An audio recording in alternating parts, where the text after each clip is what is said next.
Good morning all of you. जो class 7वीं की worksheet सामाजिक विज्ञान जो टॉपिक है हमारी बदलती पृथ्वी, पवन के कार्य और पाठ के प्रश्न।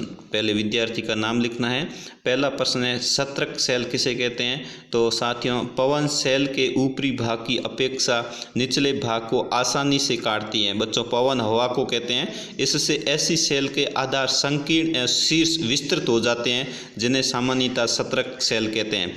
फिर दूसरा प्रश्न है लोएस किसे कहते हैं। ये कहाँ पाए जाते हैं। तो जब बालू कण महीन व हल्के होते हैं तो वायु उनको उठाकर अत्यधिक दूर ले जाती है। जब ये बालू कण विस्तृत क्षेत्र में निष्पेक्षित हो जाते हैं तो इसे लोएस कहते हैं। ये रेगिस्तान में पाए जाते हैं।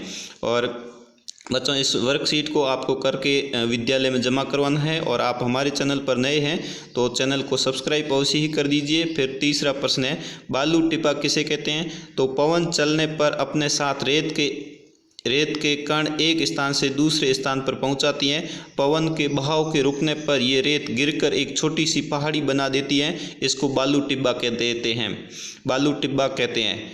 तो फिर चौथा प्रश्न है रेगिस्तान में अपर्दन व निष्पेक्षण का प्रमुख कार्य क्या है। तो रेगिस्तान में अपर्दन और निष्पेक्षण का प्रमुख कारण पवन है, यानी कि हवा है।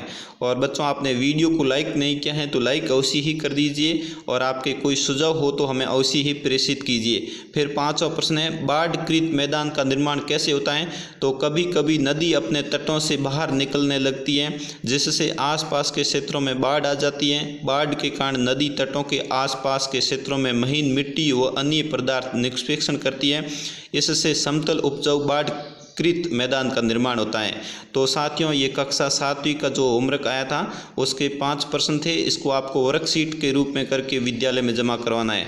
और साथियों, आपके कोई सुझाव हो तो हमें कमेंट के माध्यम से अवश्य ही प्रेषित कीजिएगा। साथ ही आप हमारे चैनल पर नए हैं तो चैनल को सब्सक्राइब अवश्य कर दीजिए। Thanks for watching. जय हिंद, जय भारत।